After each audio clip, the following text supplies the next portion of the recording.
Shalom saudaraku, berjumpa lagi bersama dengan saya, Gembala Jemaat Gereja Isa Al-Masih Lawang Light Generation dalam program Sapa Jemaat di Rumah. Tetap semangat, tetap berpengharapan, dan harus selalu yakin menjadi pemenang-pemenang di dalam Tuhan kita, Yesus Kristus. Firman Tuhan kali ini terambil dari Keluaran 15 ayat 26.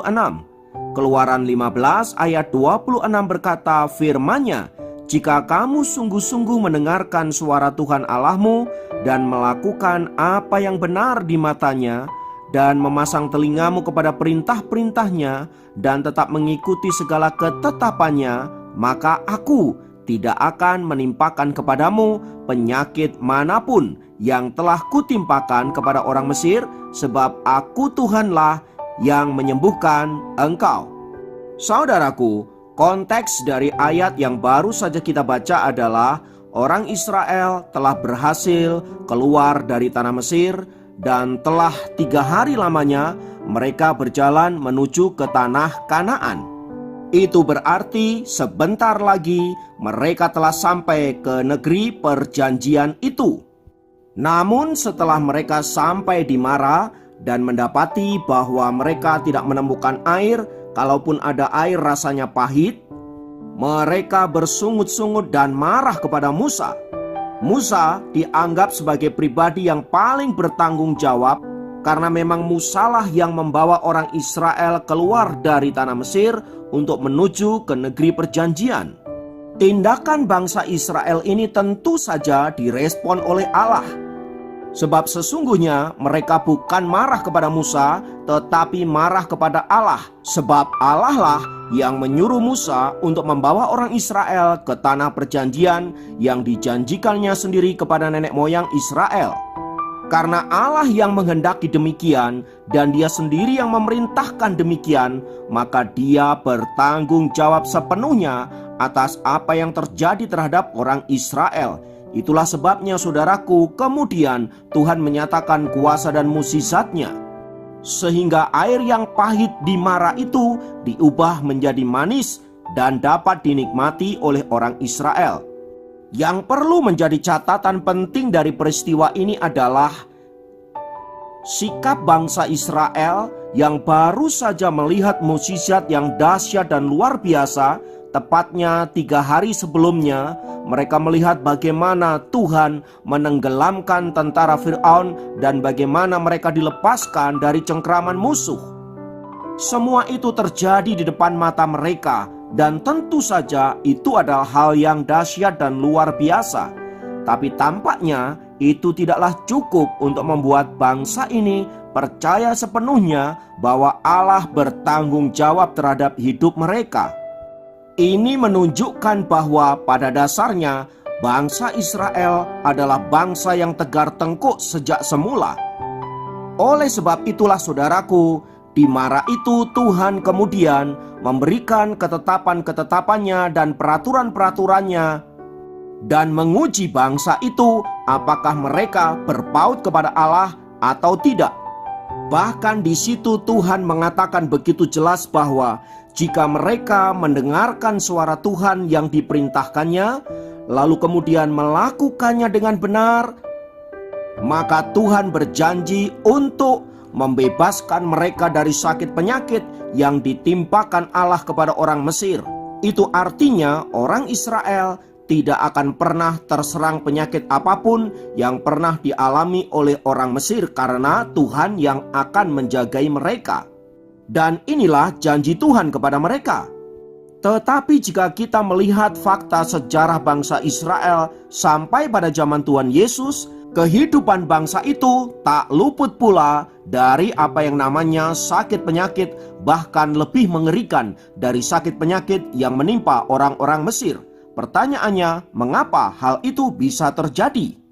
Jika kita membaca Keluaran pasal 16, saudaraku, jawabannya ada di sana. Sebab kita melihat bagaimana orang Israel ketika mereka tidak mendapati makanan untuk dimakan, mereka kembali bersungut-sungut kepada Allah. Mereka kembali memberontak kepada Allah. Padahal baru saja kemarin mereka telah menerima lawatan Tuhan yang dahsyat dan luar biasa di Elim, di mana mereka menemukan 12 mata air bagi tiap suku-suku Israel. Tapi sekali lagi tampaknya semua mukjizat, semua karya Tuhan itu dianggap sepi oleh bangsa Israel. Tak heran bila kemudian perjalanan yang seharusnya bisa ditempuh beberapa hari saja diubah oleh Tuhan menjadi 40 tahun lamanya di padang gurun. Dan hampir semua orang yang keluar dari tanah Mesir, yang lahir dan besar di Mesir, mati di sana. Semua ini ingin membuktikan bahwa bangsa itu tidak akan pernah bisa mendengarkan suara Tuhan dengan sungguh-sungguh, apalagi melakukan perintah-perintahnya. Itulah sebabnya mereka tetap menerima sakit penyakit, mereka tetap menerima bencana-bencana yang melanda negeri itu, termasuk bencana kelaparan. Seandainya saja bangsa Israel mau mentaati Allah, mau mendengarkan dengan sungguh apa yang diperintahkan Allah, maka janji bahwa mereka akan mengalami kelepasan dari sakit penyakit itu akan mereka alami. Sebab janji Tuhan itu ya dan amin. Tapi sayangnya ketidaktaatan menghancurkan janji berkat yang telah Tuhan sediakan. Belajar dari firman Tuhan tersebut di atas, saudaraku, sebagai orang-orang percaya yang telah ditebus dengan darah Yesus yang mahal, di mana Allah berjanji akan membawa kita masuk dalam kerajaan surga yang mulia, maka seharusnya kita sebagai orang-orang percaya hidup senantiasa mentaati firman Allah dan dengar-dengaran akan suaranya. Terlebih di suasana pandemi di mana kita mengalami serangan sakit penyakit yang bisa datang dari manapun, kita tidak memiliki perlindungan yang cukup kuat, saudaraku. Tetapi saya percaya bahwa Allah lah yang sanggup melindungi kita dari serangan sakit penyakit yang tidak kelihatan itu. Karena itu mari setiap kita berlindung di bawah kepak sayap Tuhan yang kuat, supaya kita terproteksi dari segala sakit penyakit yang membahayakan bahkan mematikan. Mari lakukan bagian Anda, proteksi dirimu semampumu, sekuatmu, pakai masker, cuci tangan dan lain sebagainya. Itu adalah usaha dan bagian yang harus kita kerjakan. Tetapi perlindungan yang sesungguhnya datang dari perisainya Allah sendiri.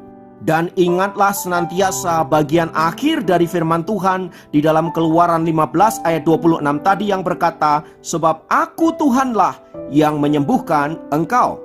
Itu berarti selain Allah memproteksi kita, kalaupun toh kita kena serangan dari sakit penyakit yang ada, Tuhanlah yang akan menyembuhkan kita dengan kuasanya. Oleh sebab itu saudaraku, kalau hari-hari ini engkau makin melekat kepada Tuhan, engkau makin dengar-dengaran suara Tuhan, itu adalah hal yang tepat yang sudah engkau lakukan. Selebihnya biarlah karya Tuhan berkarya dalam kehidupan kita. Tuhan kiranya memberkati kita semua, memberikan perlindungan dan menolong kita dalam setiap pergumulan, terlebih dalam menghadapi pandemi yang sekarang sedang terjadi. Mari kita berdoa di dalam nama Tuhan Yesus, Allah sumber segala sesuatu yang sanggup memproteksi hidup kami, bahkan memberikan kesembuhan. Kami memohon belas kasihan-Mu, lawat kami dengan kuasa-Mu, lawat bangsa kami, lawat rumah tangga kami, gereja kami, dan seluruh dunia. Biarlah mengalami kuasa Tuhan dan melihat mukjizat Tuhan, serta percaya akan kasih Allah yang dahsyat di dalam Kristus Yesus. Terima kasih Bapa, kami menyerahkan hidup kami sepenuhnya ke dalam tangan kasih-Mu. Dalam nama Yesus kami berdoa, haleluya, amin. Demikian program Sapa Jemaat kali ini. Sampai jumpa dalam program Sapa Jemaat yang lain. Tuhan Yesus memberkati. Tidak ada ketakutan dan kekhawatiran kami di dalam janji dan kasih setia-Mu Tuhan. Untuk selamanya kami berserah di dalam kekuatan.